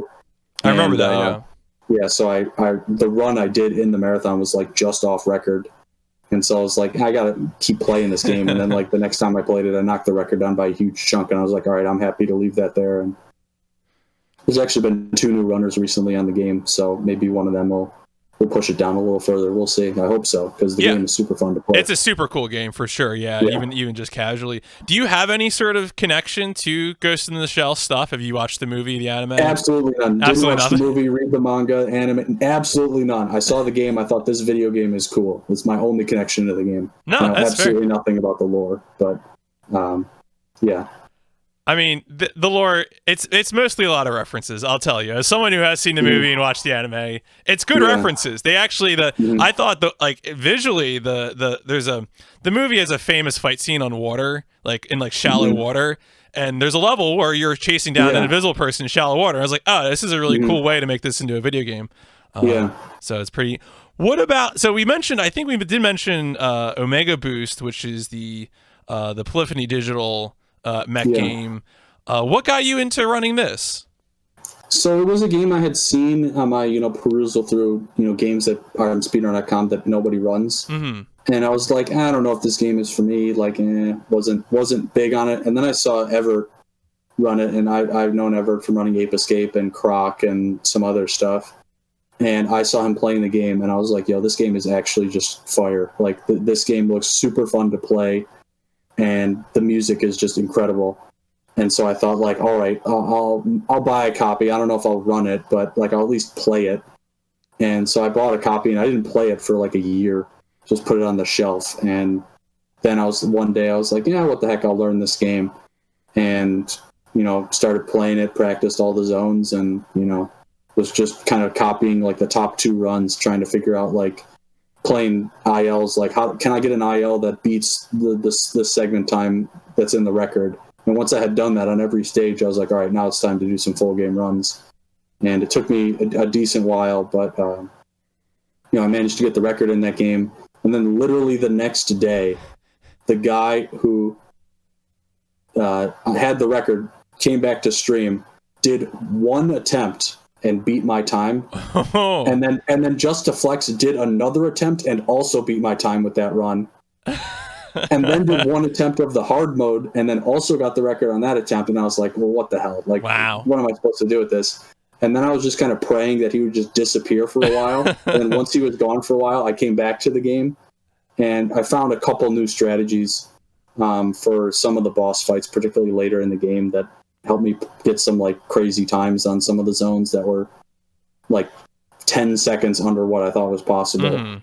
And since that game uses game time because it's just convenient, right? And I ended up pushing the record down by like 10 seconds or so. It still has some room for improvement, but there's enough nonsense that can happen in that game that I'm happy to leave that one until it gets beaten. Definitely not a game that I would like to grind into the dirt and then never want to play again. Right. Yeah. No, that's definitely, again, we already established how it's nice to have this library of games. So I've mentioned a bunch of games. Are there any speedruns that you've done that we haven't covered, which you would want people to know about, or you're just like, oh, by the way, this is also a sick speedrun? I have my profile open. Let me look. I don't even remember. Let's see. So we've covered those. I covered Ape Escape. I played that. 40 Winks is an interesting game. That game, I've never 100%ed it casually. I have no intention of ever doing that. I don't even think the game is that good. It's got good tech, and you have to actually play the game with a claw grip the whole time because the tech is a long jump, and you have to press X and circle on the same frame. So I just put like my index finger on X and my middle finger on circle and just kind of tap them repeatedly the whole game. And then there's just a huge skip that skips like 75% of the game, which is nice because the back 75% of the game is terrible. But the skip is also terrible. I think it's literally just called Stupid Trick on my splits. because it's just a super dumb clip where you just get shot through the floor. That game is actually, it's supposed to be like Rayman would be my best description. Where you have to 100% the game to beat the game. But you just don't need to do any of that. You just skip right to the final boss because they were brilliant and left the final boss loading trigger active, like in the starting area of the game. So if you can just get out of bounds, you just can get there and you're good. But not other than that, there's not too much to write home about on that game, other than it's hilarious that the cover says "Move Over Mario," and the game only came out on PS1. Although it did come out on the N64 in 2018, they did release the N64 port a couple of years ago, which is hilarious. I'm pretty sure the rights to that game must have gotten snatched up by some weird publisher, because 40 Winks is one of the games that I think that you get as like a freebie if you buy like certain optical drive emulators. I forget. It might be like Polymega or Pico has the rights, I believe. Okay, yeah, I think they've licensed it. Like if you get like a Polymega or a Saya or whoever, they'll give you a copy of like this and like 5 other like very weird games from the PS1. Yeah, it's a weird game, but there's some fun little history about it. Other game I have on here that we haven't touched quite on yet is Pac-Man Arrangement, which is another game I ran at the last SGDQ 2020, and that game is just, it's an arcade game, just straight up. And that was a game that I started running back in 2016 or whatever, when the Pac-Man community was like 6 people, because a couple of them had done runs of it and were like, this game is cool. And I remember specifically playing the game in the car on the way to my grandmother's house, but I had lost my cartridge, and so I bought another one because it's super cheap. And that's a game that has undergone like a ton of reroutes. Like, it's just a game of mazes. When I started playing the game, the record was 12 minutes. Now the record is like 9:20. And just from reroutes and finding some like AI manipulations and stuff. And that's another game that I always love coming back to every once in a while, just to try and grind it out. It's, I think it's the best iteration of arcade Pac-Man. Now, you're playing and capturing that. I mean, it says it on speedrun.com using the Game Boy player. Yes. Are you using a stock GameCube controller for that, or do you have something else for I'm using a Game Boy Advance SP. Okay. I have a cable to link that to the GameCube. I've tried playing the game on a GameCube controller. It's a terrible idea. Yeah, it's not good. Because you can't use the stick, and you really can't use the D-pad because that's even worse. Yeah. But I had a link cable that I used whenever I was trading between the GBA Pokemon games and the GameCube Pokemon games. So I dug that out, and that's what I use to play the game. And that D-pad is great. Yeah. So it's great for that game. No, that's the way to go for Game Boy players. Either using a Game Boy Advance, whether it be the SP or something, or having some other adapter, like anything but the GameCube controller. Literally any other controller would be better for the game. Yeah. All right, well, let's start getting towards the end of the formal interview. We got a few exit questions on the way out. One of the things I like to do for this interview series is get some connective tissue where I get a question from my previous guest for the next guest, and so on. And so my last guest was Jaxler. Yeah. Who has this question for you? It's not really a speedrunning related question. Oh, great. But here you go. What is a food that you hate the smell of, but you love the taste of? Ooh, that's interesting. I actually have a good answer to that. I'm going to say pulled pork, because when you cook that, it smells absolutely rancid. But when you put it back in the refrigerator, it just stinks the whole fridge up. But when you eat it, it tastes awesome. So that's going to be my answer to that. That's a pretty solid answer, and I would have to agree with that, especially depending when you get like vinegar at the wrong temperature is not a pleasant smell. Oh, yeah, it's not good. Yeah, no, thank you. That does mean that I do need from you a question for my next guest. The guest is a speedrunner. I'm not going to tell you who they are. Okay. Question doesn't have to be about speedrunning. Obviously, you just got a question that wasn't about speedrunning. Do you have something in mind? Man, I might have to kind of chain off Jaxler and a common discussion among the speedrun Rochester community, and that is, I'm just going to go with, is a hot dog a sandwich? And if it's not, then what is it? That'll be my question. This is often a hot topic. Yeah, I mean that's a hot topic of discussion. Community. So I think I got to throw that one out there. It's always my custom to let you know who this question is going to be going to. I feel like this is a recognizable name, so you should. I know who that is. Okay. I think he would be a good person to answer that question. Excellent. So. All right. I look forward to getting that answer. So a lot of the games that we've been talking about are on the older side. Mm-hmm. Do you keep up on upcoming games? Are there any games coming out that you're interested in and excited to play? There is one game, and it is a game. It's called Forza Polpo. Mm-hmm. It is made. It's like a one-person dev team, and it's a combination. It's a combination of Jumping Flash and Pilot Wings. Mm. And the alpha is actually currently out for the game, and I signed up to test it, but I haven't played it yet. What's the name of it again? Can you maybe Forza Polpo? I'll type it in chat here. Yeah, just type it in chat. Yeah. But the mascot is adorable. It literally just looks like like Robert from Jumping Flash, but he met anime. It's pretty cool. The game itself has a great vibe to it, from what I've seen and from what I've seen other people play of it. So I'm excited to test that eventually when I have some time, and I'm hopeful that when the full game comes out, it'll be a hit, because it certainly looks like the guy's putting a lot of time into it and taking in some feedback on bugs and ways to improve the game, whether it be quality of life or just other general stuff. So I'm looking forward to playing that when it comes out. I'm really excited that I feel like we've hit this point with indie games and sort of throwback retro games that we're moving beyond it being just 2D platformers, and we're starting to get to a lot of these other cool genres, a lot of spiritual successors to other games, and to know that someone's doing that with Jumping Flash, Pilot Wings is really cool. Yeah, absolutely. If you could if you could put more eyeballs on someone, you could say that more people should watch this runner, who would it be? Ooh, that's a great question. I gotta think of. I was gonna think of the guy who beat me in Jumping Flash, but he doesn't stream, so I can't throw him. I'll shout him out anyways. 666. He's a beast. He runs the Jumping Flash games and Silent Bomber, which is another super cool PS1 game. That's a cool one too. Yeah. But he doesn't stream, so subscribe to him on YouTube, I guess, until he pops some stuff out. Who is underrated?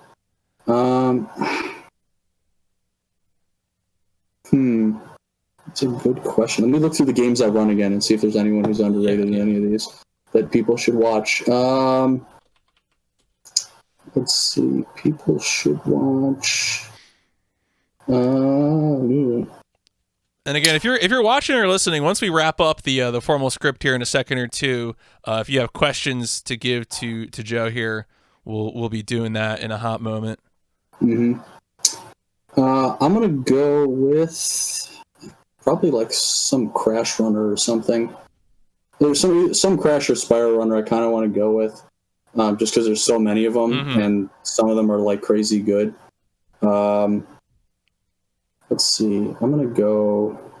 Yeah, I've been consistently impressed with like every Crash streamer I've encountered. I've just been impressed with them being good at the game, but also just being like fun to watch. Yeah, I'm gonna go with Tet W, Tet_W. He plays Crash 1. He has the 100% record in that game. I think Crash 1 is almost underrated because it doesn't have a slide, so it just looks more boring if you don't know what's going on. But there's so much technical about that game in particular, about how they are death abusing to carry cycles through multiple levels at a time, and strategically dying in specific, because you can't die after a checkpoint in that run, or you have to start the level over, because Crash 1 doesn't save boxes at checkpoints because good game design. And so being strategic with your deaths, there's some out of bounds, skipping some revisits on some levels, and you zigzag like crazy in that game, and Crash controls like a complete tank. So it's very impressive what he's been able to do in that game, and he's actively playing it now. And I've been popping in every once in a while to see what he's got. So I would definitely shout him out if you're interested in Crash stuff. No, I have also had Tet recommend to me as well. So definitely a solid runner as well. In fact, I think one of my speed friends actually gifted me a subscription to his channel the other day. Oh, nice. How about that? Maybe I could actually do the, wait a second, can I do that too? Oh yeah, I can do, there you go. Yeah. I'm also Fun Time now. Yeah, that's a good emote. Where should people find you? Where should they be looking for you at? twitch.tv/Joester98. I have absolutely no sort of streaming schedule, and I will never attempt to have one probably. Just because I don't like to force myself to stream. So I usually stream on the weekends and then maybe once or twice during the week. And I stream all sorts of nonsense. I've been recently playing Sanity again. We talked a lot about Sanity, but I have a ton of fun playing that game. So I'm back at it, mindlessly resetting in the first level over and over again. So if you like Jungle Bungle, please stop by. And then I'm also on Twitter at Joester_98. I tweet, every once in a while when something funny happens, IRL, or, something else happens. Not a big tweeter, but, follow me anyways, because everything I tweet is funny. No, that's solid advice. So in a second here, when the bot works correctly, I was like, wait a second, it just output old information. Yeah, please follow Jaxler too, by the way. Follow Jaxler too. But there you go. All right, I don't know why it didn't propagate, but anyway, there's the links. You got the links for both the Twitch, the Twitter, I even threw the YouTube in there as well. Yeah, appreciate that. And again, if you're listening to this, watching this after the fact on Spotify, iTunes, YouTube, you'll be able to look in the description and find all of those links as well. I'll probably throw in a few of the VODs as well that I watched in preparation for this. Joe, thank you so much for giving me all this time. No, thanks for having me. I appreciate the opportunity to talk about kind of the weird games that I run, because if I'm playing some of these games, there's 5 to 10 people watching, and and like half of them are like, what the heck is this? Where is Pac-Man? So I'm happy to kind of give some exposure to those games, and hopefully someone says like, hey, that game sounded interesting, I want to check it out. That's all I can hope. That's what I can hope for on most of these. So yeah, please run any game that I've mentioned. Any game on my profile is a good game to run, except for The Land Before Time. Except for The Land Before Time, not that one. Any game I run is a good game to run, except that one. Mm-hmm. All right. Well, I do need. But you can't beat my time. Oh, yeah, don't beat my time. Run it, but don't beat my time. I think Punchy once tweeted the exact same thing. Yes, that is one of my favorite tweets of all time. Every time someone gets close to my time, I retweet that. Yeah, and I replied to that with I made a dog comic for that. The one where it's like what was it, like throw but don't give or whatever. Like the dog has the frisbee, and I was like run but don't beat times. Yeah, exactly. All right, so I do need one more thing from you before we go over to Q&A, which is that I'm going to say a cheesy catchphrase like "Let's boost on out of here." And when I say that, I need you to give me a rocket engine noise. All right, I'll see if I can do that.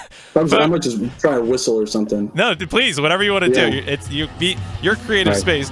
Folks, thank you so much for listening. Let's boost on out of here.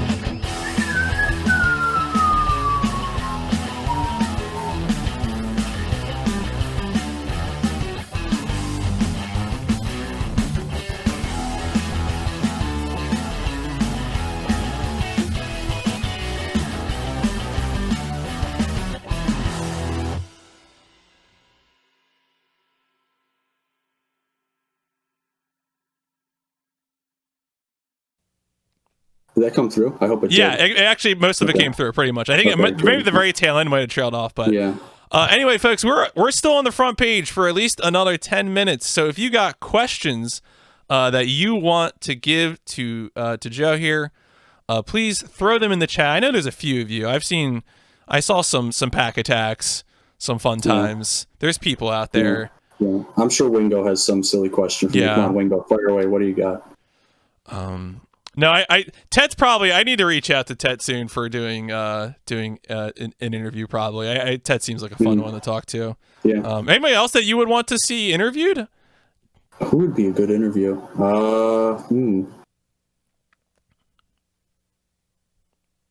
gonna have to think about that. I'll give you an answer before we're out of here. But all right. Albert asks, "Have you ever seen Attack of the Saucermen?" I assume that's a film or I've never seen that or heard of it.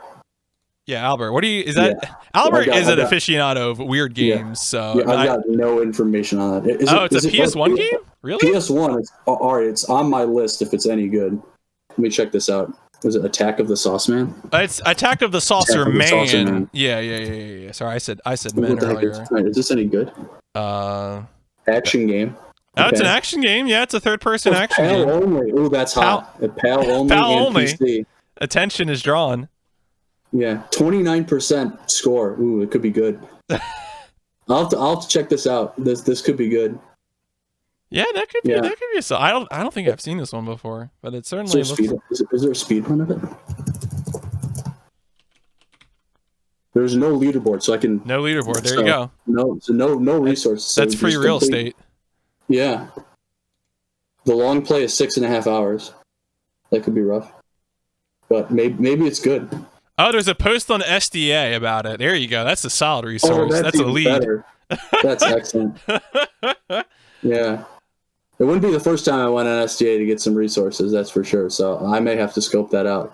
No, same. I definitely had that experience. Yeah. I think there was like a whole thread on Shogo when I was doing. It was like a first-person shooter from 1998. So that was fun. Oh man. Usually you get more. Come on, where are the question people here? Someone saying they'll run it but never did. That sounds like a lot of SDA.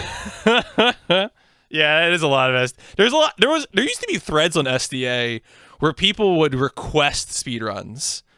That people would be like, I would love to see someone speedrun this.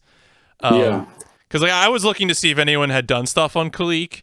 And the only mention of like Kalik and speedrun in the same sentence I could find was on SDA. Someone said someone should do a speedrun of Kalik. Yeah. And I found that person's Twitter, and I was like, all right, if I do a run, I'll tell this person. I'll follow up with them from their SDA post like 15 years ago. But I didn't get a run, so. Yeah. Best pizza topping?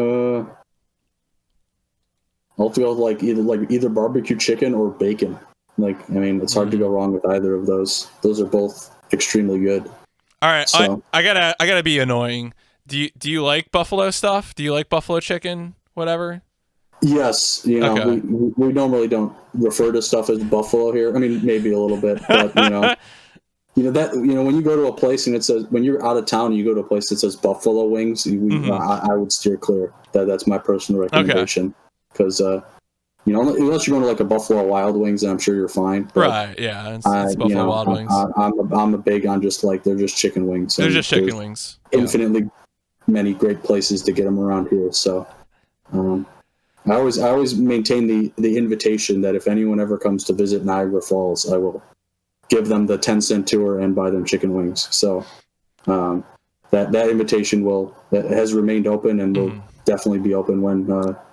The pandemic is over. Do they have garbage plates in Buffalo? Or is that's further. That's just Rochester mostly. That's more Rochester, Syracuse type stuff. Yeah, that's not really a thing here. I was curious how like if that spread out from the area at all. Yeah, didn't quite get here, but I have had them and they're fantastic. Highly recommend. No, that's fair. I've had some good plates. I've definitely enjoyed it. Is there a story to the Pac-Man plushie that we saw on the corner of the camera? Here it is. There we go. There you go.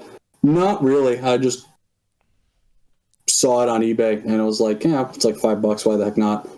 And I bought it, and I was just like, I'll just put it on top of my TV, and it will bless all runs. And it hasn't done a great job of that because I reset way too much still, but. In that moment of inspiration, you need to just look up and he's just staring back at you with the same expression on his face, and you think, I can do this. Let's do it. So, not too much of a story around that one. It's not. I don't think it's in camera either. But the other story is this thing here. That's probably out of camera. Is this connects structure that I used to use I used to put an iPad here. Oh. And I would put a stream up with the chat so I could just watch a stream while I streamed without taxing my computer. Sure, yeah. But my iPad is too old to get use Twitch anymore. Like, it automatically logged me out, and then it wouldn't let me log back in until I updated the app, and then it wouldn't let me update the app because the iPad was too old. Yeah. So this thing is kind of obsolete now, but, you know. You used Kinects for a few things. Yeah. You had both the iPad solution. You said it was also Kinects for your 3DS thing, right? With the camera? For the 3DS camera. That was my solution for that as well. I got a ton of that stuff, had a ton of sets as a kid. And every once in a while it comes in handy for something. So I just, I'll break it out to whip something quick together, and, you don't use it once a year, but it's really nice to have it that one time you do need it. No, I mean, it's clearly working out for you. And I was, when I was watching the Pac and Roll run, I was impressed with how stable the camera was. Like, I really thought with all of the, the movement with the stylus that it would be really, it would jostle things too much. But actually, I guess, and also too with the rubber feet you said as well on the 3DS itself. Like the console itself on some rubber feet, some extra rubber feet that I bought at Home Depot for $2. Really just kind of locked it in, and then I made sure I kind of made the base of my thing wide enough so even if my desk swayed a little bit, that would be really cool. Oh, here we go. We got a question from Icy. This is my spouse rescuing me from the Baron cat. Coolest thing you've built with Kinects, not related to streaming. Have you done other projects with them? Or? I actually do have something. This may take me a second to find. Okay. I'm gonna look for this because I do have a picture of it. That's on Discord. So let me dig this out. I got to remember where I posted this picture. Let's see. Image. All right, let's see if I can find this. This might take me a little bit. Let's see. Jaxler, what is Evil Zone character? What is Evil Zone is annual as a tradition at GDQ. It is a 2-button fighting game. Okay. On the PS1, 1 button is attack, 1 button is block. We run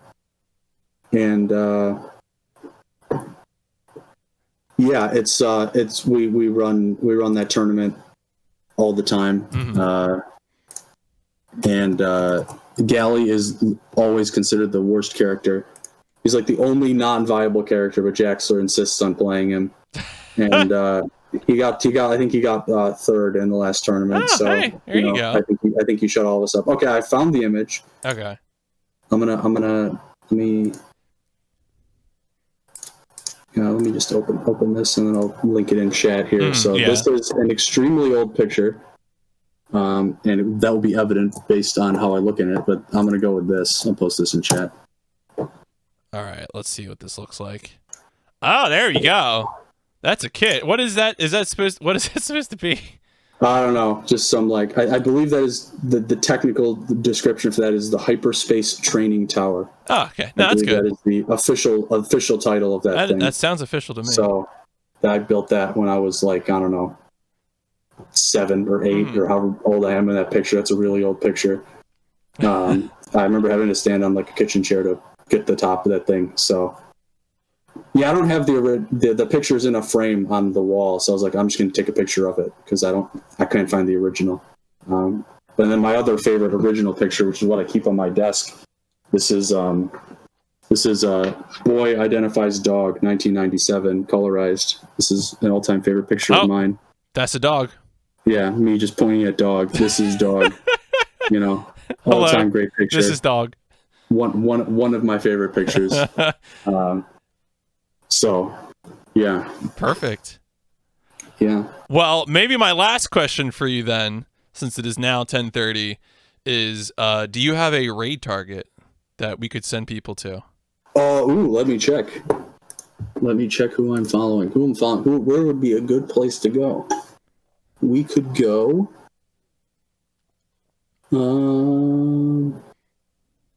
Let's see. Oh, I got a great place. My boy Atomical Sauce is doing Crash to Insanity 100%. Ooh, okay. I think I saw how that name was spelled. It is just one word underscore the other word. Yeah, atomical_sloths. Okay. Yeah, I'll link it. Can I link it in chat? Yeah. Go ahead. Banned by bot or something? No, I don't have any bots checking links. Okay. I make my mods work. He's doing twins. He's a big advocate of the Xbox. So, and he just started streaming too. Cool. So, like 10 minutes ago. So I think that would be perfect. That's perfect. All right. Well, let me queue up that raid. Joe, thank you again so much for all the time. Hopefully, I'll see you around at events in the future. Yeah, absolutely. Thanks for having me. Yeah, hopefully, when we start having stuff back in person again, we can hang and Absolutely. All right. Well, I'm gonna let you go. Bad PS1 game to do it out. I will. Believe me. Hopefully, one of us will be there running a bad PS1 game for sure. Absolutely. All right. Well, I'll see you later. Have a good night. All right. Take care, man.